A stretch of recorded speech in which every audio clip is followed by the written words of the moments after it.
Hi hello ನಮಸ್ಕಾರ ಸ್ನೇಹಿತರೆ. ಚರಣ್ ಒಂದು ದೊಡ್ಡ ಸತ್ಯವನ್ನು ಇಲ್ಲಿ ಅರ್ಜುನ್ ಮುಂದೆ ರಿವೀಲ್ ಮಾಡಿದ್ದಾರೆ. ಅರ್ಜುನ್ ಮುಂದೆ ರಿವೀಲ್ ಮಾಡಿದ ಆ ಒಂದು ಸತ್ಯ ಖಂಡಿತವಾಗ್ಲೂ ಭಾರ್ಗವಿ ಮತ್ತೆ ತನ್ನ ಲವ್ ಸ್ಟೋರಿ ಅಂತೂ ಅಲ್ಲ. ಹಾಗಿದ್ರೆ ಚರಣ್ ರಿವೀಲ್ ಮಾಡಿದ ಆ ಒಂದು ಮಹಾ ಸತ್ಯ ಸ್ಫೋಟಕ್ಕೆ ನಿಜಕ್ಕೂ ಕೂಡ ಇಲ್ಲಿ ಅರ್ಜುನ್ ತತ್ತರಿಸಿದ್ಯಾಕೆ? ಅತ್ತ ಕಡೆ JP ಪಾಟೀಲ್ ಎದುರು ಬಂದಿದ್ದಾರೆ ಅನಾಮಿಕ.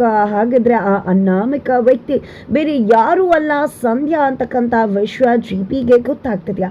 ಹಾಗಿದ್ರೆ ನಿಜಕ್ಕೂ ಸಂಧ್ಯಾ ಸತ್ತಿಲ್ವಾ? ಸಂಧ್ಯಾ ಬದುಕುಳಿತಿದ್ದಾರೆ.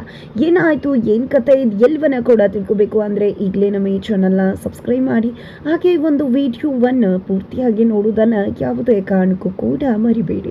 ಇಲ್ಲಿ ಅಟ್ ಎ ಟೈಮ್ ವಂದನಾ ಮತ್ತೆ JP ಇಬ್ಬರಿಗೂ ಕೂಡ ಅನಾಮಿಕಾ ಲೇಡಿ ಕಾಲ್ ಮಾಡ್ತಾರೆ. ಕಾಲ್ ಮಾಡಿದ್ದೆ ಇಲ್ಲಿ ನನಗೋಸ್ಕರ ಹುಡುಕಾಟವನ್ನ ನಡೆಸ್ತಿದ್ದೀರಾ, ಪಾಪ ತುಂಬಾ ಕಷ್ಟ ಆಗ್ತದೆ ಅಲ್ವಾ, ಕಣ್ಣ ಮುಚ್ಚಾಲೆ ಆಟ ಸಾಕಾಗಿದೆ, ಸರಿ ಆಯ್ತು ನಾನು ನಿಮ್ಮನ್ನ ಭೇಟಿ ಆಗ್ತೀನಿ ಅಂತ ಹೇಳಿ ಭೇಟಿ ಮಾರ್ಕೆಟ್ಗೆ ಬನ್ನಿ ಅಂತ ಹೇಳ್ತಾರೆ. ಇತ್ತ ಕಡೆ ವಂದನಾ ಸರಿ ಆಯ್ತು ನಾನು ಬರ್ತೀನಿ, ನೀನೇನಾದ್ರೂ ನಿನ್ನನ್ನು ನಾನು ಕಂಡು ಹಿಡಿದ್ರೆ ಖಂಡಿತವಾಗ್ಲೂ ಇನ್ನು ಮುಂದೆ ನೀನು ನನ್ನ ಜೊತೆ ನಿಂತ್ಕೋಬೇಕಾಗತ್ತೆ ಅನ್ನೋ ಒಂದು ಕಂಡೀಷನ್ ಅನ್ನ ಕೂಡ ವಂದನಾ ಹಾಕ್ತಾಳೆ. ಅದಕ್ಕೆ ಅನಾಮಿಕಾ ಲೇಡಿ ಕೂಡ ಒಪ್ಕೋತಾರೆ.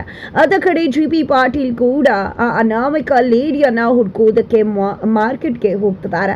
ಇತ್ತ ಕಡೆ ಶ್ರೀಮಂತ್ ಅವರು ಆ ಲೇಡಿಯನ್ನ ನೋಡಿರುವುದರಿಂದ ವಂದನಾ ಶ್ರೀಮಂತ್ ಅವರ ಕರ್ಕೊಂಡು ಮಾರ್ಕೆಟ್ಗೆ ಹೋಗ್ತಾಳೆ. ಈ ಕಡೆ ಮಾರ್ಕೆಟ್ ನಲ್ಲಿ ಶ್ರೀಮಂತ್ ಅವರು ವಂದನಾಗೆ ನಾನಂದ್ರೆ ಇಷ್ಟ, ನಮ್ಮಿಬ್ಬರ ಮಾತುಕತೆ ಮದುವೆ ಮಾತುಕತೆ ಆಡುವುದಕ್ಕೆ ಆಕೆ ಇಲ್ಲಿಗೆ ನನ್ನ ಕರ್ಕೊಂಡು ಬಂದಿದ್ದಾಳೆ, ನನ್ನ ಜೊತೆ ಟೈಮ್ ಸ್ಪೆಂಡ್ ಮಾಡಬೇಕು ಅಂತ ಆಸೆ ಪಡ್ತಿದ್ದಾಳೆ ಅಂತ ಅನ್ಕೊಂಡ್ರೆ ಇಲ್ಲಿ ವಂದನಾ ಆ ಅನಾಮಿಕಾ ಲೇಡಿ ಯಾರು ಅನ್ನೋದನ್ನ ಹುಡ್ಕೋದಕ್ಕೆ ಕರ್ಕೊಂಡು ಬಂದಿದ್ದೀನಿ ಅನ್ನೋ ವಿಷಯವನ್ನ ಹೇಳಿದಾಗ ಅಯ್ಯೋ ಅದಕ್ಕೋಸ್ಕರ ನನ್ನನ್ನು ಕರ್ಕೊಂಡು ಬಂದ್ರ ಅಂತ ಶ್ರೀಮಂತ್ ಅವ್ರಿಗೆ ತುಂಬಾ ವಿಚಾರ ಆಗುತ್ತೆ. ಇತ್ತ ಕಡೆ ವಂದನಾ ಮಾತ್ರ ಅಲ್ಲ, JP ಪಾಟೀಲ್ ಕೂಡ ಅನಾಮಿಕಾ ಲೇಡಿಯನ್ನ ಹುಡ್ಕೊಂಡು ಮಾರ್ಕೆಟ್ ಬಳಿಗೆ ಬಂದಿದ್ದಾರೆ. ಜಸ್ಟ್ ಅವ್ರು ಮಾತ್ರ ಬಂದಿಲ್ಲ, ಇನ್ಸ್ಪೆಕ್ಟರ್ ಅವರ ಪರವಾಗಿರ್ತಕ್ಕಂಥ ಇನ್ಸ್ಪೆಕ್ಟರ್ ಜೊತೆಗೆ ಮತ್ತೊಬ್ಬ ಅಸಿಸ್ಟೆಂಟ್ ಲಾಯರ್ ಕೂಡ ಬಂದಿದ್ದಾರೆ.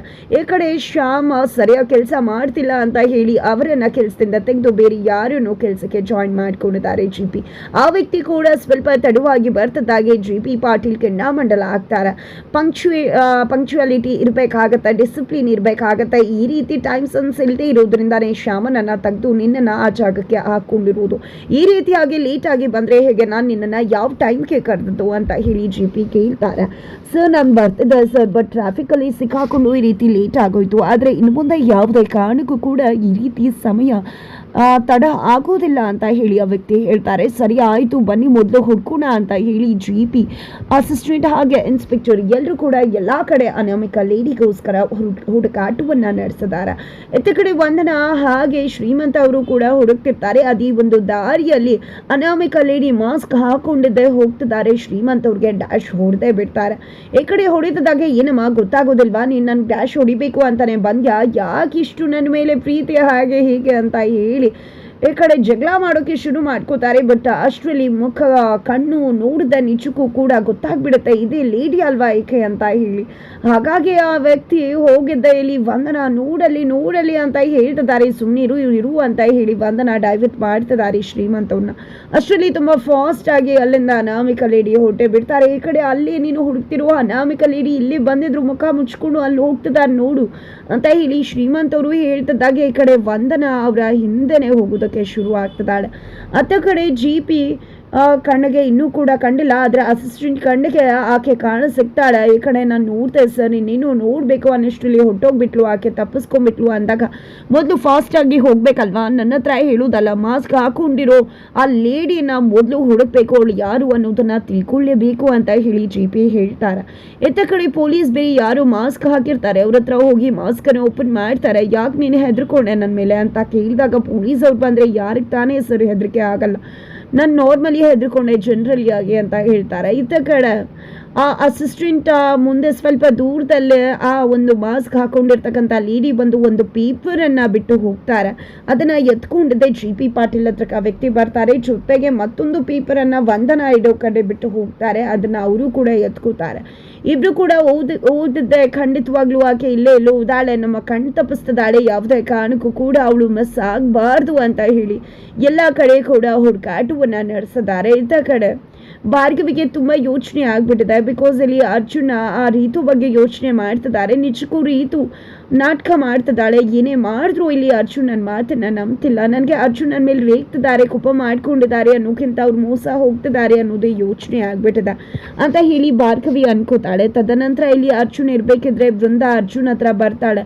ಅರ್ಜುನ್ ಹತ್ರ ಬಂದಿದ್ದೆ, ಅರ್ಜುನ್ ನಿನ್ನ ಹತ್ರ ನಾನು ಸ್ವಲ್ಪ ಮಾತನಾಡಬೇಕಿತ್ತು. ನಿಜ ಹೇಳಬೇಕು ಅಂದರೆ ನನಗೆ ಈ ಮನೆಯಲ್ಲಿ ಬೆಲೆನೇ ಇಲ್ಲ, ಯೋಗ್ಯತೆನೇ ಇಲ್ವಂತೆ ನನಗೆ ಈ ಮನೇಲಿ ಇರುವುದಕ್ಕೆ ಅಂದಾಗ ಏನು ಮಾತಾಡ್ತಿದ್ರೆ ಅದಕ್ಕೆ ನಿಜಕ್ಕೂ ಕೂಡ ಈ ಮನೇಲಿ ಇರೋ ಯೋಗ್ಯತೆ ಇರುವುದೇ ನಿಮಗೆ. ನೀವು ಎಷ್ಟು ಒಳ್ಳೆಯವರು, ಯಾವತ್ತೂ ಯಾರಿಗೂ ಕೂಡ ಕೆಡಕ್ ಬಯಸೋರಲ್ಲ, ಅಂಥದ್ರಲ್ಲಿ ನಿಮ್ಗೆ ಯಾರು ಯೋಗ್ಯತೆ ಇಲ್ಲ ಅಂತ ಹೇಳಿದ್ದು ಅಂತ ಅರ್ಜುನ್ ಹೇಳಿದಾಗ ನಿಮ್ಮ ಅಣ್ಣ ಚರಣ್ನೇ ಹೇಳಿದ್ದು ಅರ್ಜುನ್ ಅಂತಕ ಅಣ್ಣ ಯಾಕೆ ರೀತಿ ಮಾತಾಡ್ತಾನೆ ಅದಕ್ಕೆ ನಿಮ್ಮ ಬಗ್ಗೆ ಅಂತ ಹೇಳಿ ಅರ್ಜುನ್ ಕೇಳಿದಾಗ ಇನ್ನೇನು ಮಾತಾಡ್ದೆ ಏನು ಮಾಡ್ತಾನೆ, ನಾನು ನಿನ್ನ ಹತ್ರ ಹೇಳಿದೆ ಅಲ್ವಾ ಅವನು ಎಕ್ಸ್ ಲವರ್ನ ಮನಸ್ಸಲ್ಲಿ ಇಟ್ಕೊಂಡಿದ್ದಾನೆ ಅಂತ. ಈ ಕ್ಷಣಕ್ಕೂ ಕೂಡ ಎಕ್ಸ್ ಲವರ್ ಬಗ್ಗೆನೇ ಯೋಚನೆ ಮಾಡ್ತಿದ್ದಾನೆ, ಹೆಂಡತಿ ಬಗ್ಗೆ ಅವನಿಗೆ ಯೋಚನೆ ಇಲ್ಲ. ಹೆಂಡತಿ ಇಟ್ಕೊಂಡು ಇನ್ನೊಬ್ರ ಬಗ್ಗೆ ಯೋಚನೆ ಮಾಡಿದ್ರೆ ನನ್ನ ಮನಸ್ಸಿಗೆ ಎಷ್ಟು ನೋವಾಗಬಹುದಲ್ವಾ ಅರ್ಜುನ್ ಅಂತ ಬೃಂದ ಕೇಳಿದಾಗ ಏನದಕ್ಕೆ ಮಾತಾಡ್ತಿದ್ರ, ಈ ರೀತಿಯೆಲ್ಲ ಮಾಡ್ತಿದ್ದಾನ, ಯಾರದು ಅವನ ಎಕ್ಸ್ ಲವ್ ಅಂತಿದ್ದಾಗೇನೆ ಈ ಕಡೆ ಭಾರ್ಗವಿಯನ್ನು ಸತ್ಯವನ್ನ ಹೇಳೋಕೆ ಬೃಂದ ಮುಂದಾಗ್ತಾಳೆ. ಬಟ್ ಅಲ್ಲೇ ಭಾರ್ಗವಿ ನಿಂತ್ಕೊಂಡಿದ್ದಾಳೆ ಕೆಳಗಡೆ. ಭಾರ್ಗವಿ ಅಂತ ಹೇಳ್ಬಿಡ್ತಾರೆ ಬೃಂದ. ಈ ಕಡೆ ಭಾರ್ಗವಿನ ಅಂತ ಹೇಳಿದೆ, ಕೆಳಗಡೆ ಭಾರ್ಗವಿ ಇರುವುದನ್ನ ನೋಡಿದಂತ ಅರ್ಜುನ್ ಭಾರ್ಗವಿ ಇದ್ದಾರೆ ಅಂತ ಹೆದರ್ಕೋಬೇಡಿ, ಅದಕ್ಕೆ ಅದು ಯಾರು ಅಂತ ಹೇಳಿ ಅಂತಂದ್ರೆ ನೀನೇ ನಿಮ್ಮ ಅಣ್ಣನ ಹತ್ರ ಹೋಗಿ ಕೇಳು ಅಂದ್ಬಿಡ್ತಾರೆ. ಈ ಮಾತನ್ನ ಕೇಳಿ ನಿಜಕ್ಕೂ ಭಾರ್ಗವಿಗೆ ಭಯ ಶುರುವಾಗತ್ತೆ. ತದನಂತರ ಚರಣ್ ಹತ್ರ ಅರ್ಜುನ್ ಬರ್ತಾರೆ. ಏನಣ್ಣ ನೀನು ಮಾಡ್ತಿರೋದು ಸ್ವಲ್ಪ ಕೂಡ ಸರಿಯಿಲ್ಲ, ಯಾಕೆ ಅದಕ್ಕೆ ಜೊತೆ ಆ ರೀತಿ ನಡ್ಕೋತಿದ್ಯಾ ಅಂದಾಗ ಮೊದಲು ನೀನು ನಿನ್ನ ಹೆಂಡತಿ ಜೊತೆ ಹೇಗೆ ನಡ್ಕೋತಿದ್ಯಾ ಅಂತ ಯೋಚನೆ ಮಾಡು. ಪಾಪ ಭಾರ್ಗವಿ ಏನೇ ತಪ್ಪು ಮಾಡಿಲ್ಲ ಅಂದರೂ ಕೂಡ ಈ ಮನೇಲಿ ಹಾಕ್ತಿರೋ ಎಲ್ಲದಕ್ಕೂ ಕೂಡ ಅವ್ರನ್ನೇ ಬ್ಲೇಮ್ ಮಾಡಿ ಅವ್ರ ಜೊತೆನ ತುಂಬ ನಿಷ್ಠುರವಾಗಿ ನಡ್ಕೊಂಡು ಜಸ್ಟ್ 4 ದಿನ ಆಗಿದೆ ಮದುವೆ ಆಗಿ ಆಲ್ರೆಡಿ ಅವ್ರಿಗೆ ಹಿಂಸೆ ಕೊಡೋಕೆ ಶುರು ಮಾಡಿದ್ಯಲ್ಲ, ನಿನಗೇನಿದೆ ಯೋಗ್ಯತೆ ನನ್ನ ಬಗ್ಗೆ ಮಾತನಾಡೋದಕ್ಕೆ? ಮೊದಲು ನಿನ್ನ ಕುಟುಂಬವನ್ನು ನೀನು ಸರಿ ಮಾಡ್ಕೋ, ಹೆಂಡತಿನ ಚೆನ್ನಾಗಿ ನೋಡ್ಕೋ ಅಂತ ಚರಣೆ ಹೇಳ್ತಾರೆ. ಅದಕ್ಕೆ ಇಲ್ಲಿ ಅರ್ಜುನ ನೀನು ನನ್ನ ಭಾರ್ಗವಿ ಕೋಪದ ಬಗ್ಗೆ ಮಾತಾಡಬೇಡ, ನಂದೇ ಬೇರೆ ನಿಂದೇ ಬೇರೆ, ನೀನು ಯಾಕೆ ನಿನ್ನ ಎಕ್ಸ್ ಲವರ್ನ ಮನಸ್ಸಲ್ಲಿ ಇಟ್ಕೊಂಡು ಯೋಚನೆ ಮಾಡ್ತಿದ್ಯಾ, ಯಾಕೆ ಅದಕ್ಕೆ ತುಂಬ ಸಂಕಟ ಕೊಡ್ತಿದ್ಯಾ ಅಂದಾಗ ಏನೇ ಹೇಳಬೇಕು ಗೊತ್ತಾಗ್ತಿಲ್ಲ. ಬೃಂದ ಆಡೋ ಮಾತುಗಳನ್ನ ನಂಬ್ಕೊಂಡು ಭಾರ್ಗವಿ ಮೇಲೆ ಕೋಪ ಮಾಡ್ಕೊತಿದ್ಯಾ, ಜೊತೆಗೆ ನನ್ನ ಬಗ್ಗೆ ಪ್ರಶ್ನೆ ಮಾಡ್ತಿದ್ಯಾ, ನಿಜಕ್ಕೂ ಏನು ಹೇಳಬೇಕು ನಿನಗೆ, ಯಾವತ್ತು ಗೊತ್ತಾಗುತ್ತೆ ಬೃಂದ ಕಳ್ಳಾಟ ನಿನಗೆ ಅಂತ ಹೇಳಿ ಚರಣ್ ಹೇಳ್ತಾರೆ. ಸುಮ್ಮನೆ ಅದಕ್ಕೆ ಬಗ್ಗೆ ಆ ರೀತಿ ಎಲ್ಲ ಮಾತಾಡ್ಬೇಡ, ನಿನ್ನ ಒಂದು ದೋಷನ ಮುಚ್ಕೊಳ್ಳೋದಕ್ಕೆ ಯಾಕೆ ರೀತಿ ಮಾಡ್ತಿದ್ಯಾ, ಯಾರು ನಿನ್ನ ಎಕ್ಸ್ ಗರ್ಲ್ ಫ್ರೆಂಡ್ ಅಂತ ಕೇಳ್ತಿದ್ರೆ ಇತ್ತ ಕಡೆ ಈಗ ಒಳ್ಳೆ ಗಲಾಟೆ ಅಸಲಿ ಗಲಾಟೆ ಶುರುವಾಗುತ್ತೆ ಅಂತ ಹೇಳಿ ಬೃಂದ ಸಂಭ್ರಮಿಸ್ತಿದ್ರೆ ಆ ಕಡೆ ಭಾರ್ಗವಿಗೆ ಭಯ ಶುರುವಾಗಿದೆ. ಸತ್ಯ ಗೊತ್ತಾದರೆ ಏನಪ್ಪ ಮಾಡೋದು ಅಂತ ಹೇಳಿ ತದನಂತರ ಆಯ್ತ ಕಡೆ ಚರಣ ಮೊದಲು ನೀನು ನನ್ನ ಗರ್ಲ್ ಫ್ರೆಂಡ್ ಯಾರು ಅನ್ನೋದನ್ನು ತಿಳ್ಕೊಳ್ಳೋಕ್ಕೂ ಮುನ್ನ ಈ ಭಾರ್ಗವಿಗೆ ಬೃಂದ ಏನಾಗಬೇಕು ಅನ್ನೋದು ನಿನಗೆ ಗೊತ್ತಿದ್ಯಾ? ನಿನಗೆ ಬೃಂದ ಜಸ್ಟ್ ಅದಕ್ಕೆ ಭಾರ್ಗವಿ ನಿನ್ನ ಹೆಂಡತಿ, ಆದರೆ ಬೃಂದಾಗೆ ಭಾರ್ಗವಿ ಯಾರು ಅಂತ ಗೊತ್ತಾ ಅಂತ ಹೇಳಿ ಚರಣ್ ಸತ್ಯ ಹೇಳೋಕೆ ಮುಂದಾಗ್ತದಾಗೆ ಈ ಕಡೆ ಬೃಂದ ಭಯ ಪಡ್ಕೊಳ್ಳೋಕೆ ಶುರು ಆಗ್ತದಾಳೆ. ಆ ಕಡೆ ಭಾರ್ಗವಿ ಕೂಡ ಇದ್ದಾಳೆ. ಈ ಕಡೆ ಚರಣ ಆ ಭಾರ್ಗವಿ ಬೃಂದಾಗೆ ಏನಾಗಬೇಕು ಅಂತ ಇನ್ನೂ ಕೂಡ ಸತ್ಯನೇ ಗೊತ್ತಿಲ್ಲ ಅಲ್ವಾ ನಿನಗೆ, ಅಷ್ಟೆಲ್ಲ ತಿಳ್ಕೊಳ್ದೆ ಬೃಂದಾನ ಒಳ್ಳೆಯವಳು ಅಂತ ಹೇಳ್ತಿದ್ಯಲ್ಲ, ನಿಜಕ್ಕೂ ಕೂಡ ಭಾರ್ಗವಿ ಬೇರೆ ಯಾರು ಅಲ್ಲ ಬೃಂದ ತಂಗಿ ಅಂತ ಹೇಳ್ತಾರೆ.